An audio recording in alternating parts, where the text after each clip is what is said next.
Leo nitaeleza kwa kifupi kuhusu hali ya kisiasa nchini Tanzania. Kwa nini iko hivi sasa hivi na kwa nini itaendelea kuwa hivi na kwa nini inatakiwa iwe hivi ili kuweza kupata Tanzania mpya. Katika maisha kila kitu ni energy. Sisi wenyewe binadamu ni energy. Kwamba unatumia nguvu, unakula chakula, unapata nguvu. Unatembea, unatumia nguvu. Kila kitu ni energy. Na kila kitu ni energy inazunguka. Sasa katika hizi energy kuna frequency ambazo frequency ya juu na ya chini zina tofauti kwa tukiongelea kimaisha kufuatana na matendo yetu. Ukweli una frequency ya juu. Matendo mengine maovu mabaya yana frequency ya chini. Na ili kuweza kujenga Tanzania mpya. Tanzania isiyo na migawanyiko, Tanzania iliyo bora kwa kila mtu. Inatakiwa watu wengi kuanzia viongozi mpaka wananchi wawe kwenye frequency ya juu. Kwamba matendo mema, kusikilizana, kuwa wakweli, kwa mfano viongozi kuwa wakweli, kudhamiria kuwaondoa watu kwenye umaskini. Hayo yote yanahitaji watu wenye frequency ya juu. Sasa ugumu unatoka wapi? Watu ambao wamezoea kukaa kwenye frequency ya chini, kudanganya watu, kurubuni watu, kupiga fiksi, tutafanya hiki kisifanyike,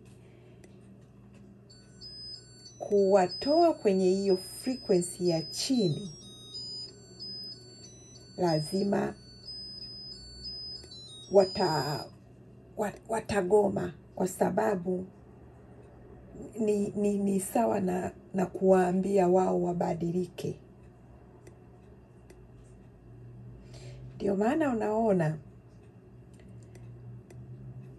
maneno ambayo labda Chadema wanasema, au Lissu anasema, au Heche anasema, Lema anasema, viongozi au na watu wengine, unaweza ukaona yana make sense sana kwako. Lakini kama mtu yuko kwenye frequency ya chini,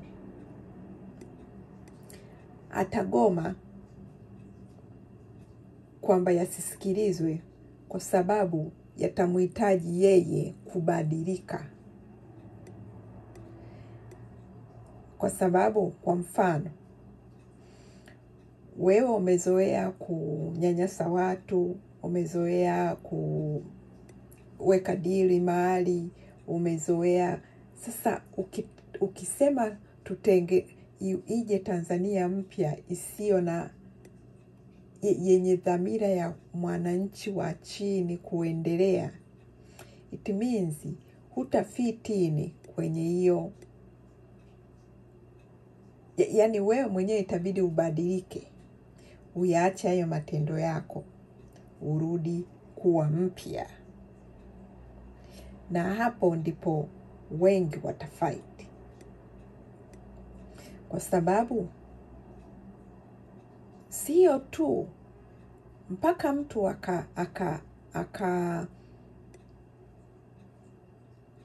akaongoze watu lakini maendeleo yasionekane, au akajibu vibaya watu, au akaonea watu.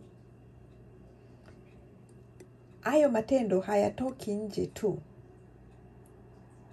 Yaani sio kwamba yaani yale matendo hayaishii nje tu, yanaanzia ndani mwake. Kwa maana hiyo, ili yale matendo yakomeshwe, itabidi huyu mtu ajiangalie ndani mwake. Ndio maana unaona kuna baadhi ya watu wana pamoja na kwamba yanayotakiwa ni mazuri kwa kila mtu. Yaani kwa Chadema wanayosema ni mambo mazuri kwa kila mtu, hawabagui. Yaani ukisikia yaani maelezo yao, vision yao ni maisha bora kwa kila mtu.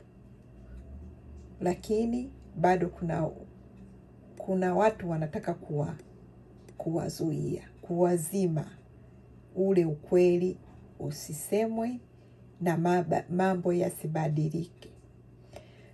Sasa kuna ule mstari usemao kwamba the truth will set you free. Ukweli utakuweka huru.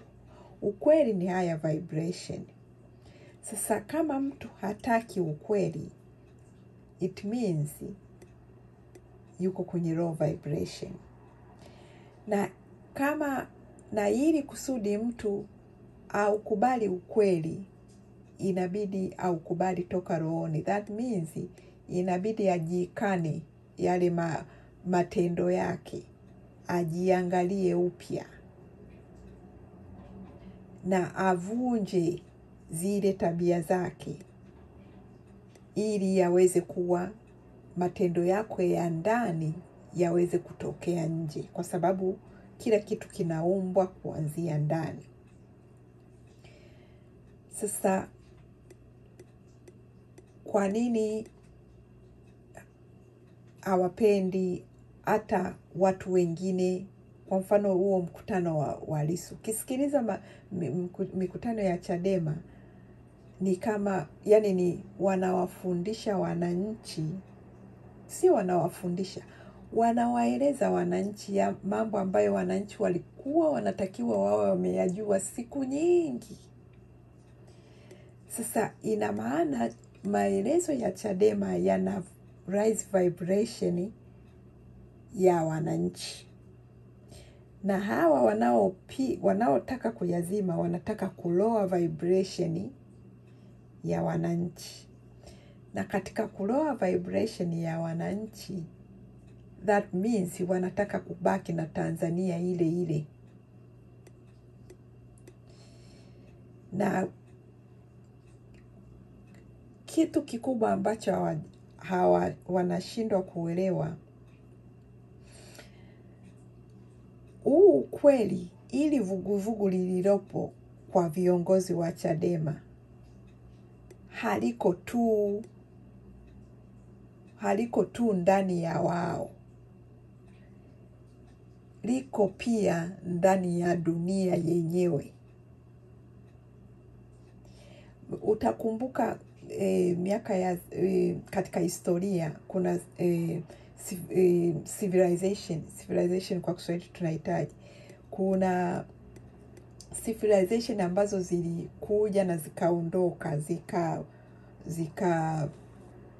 hata watemi walikuja wakaondoka. Kuna ndio inavyokuwa kama sasa hivi. Ukweli dunia iko hai.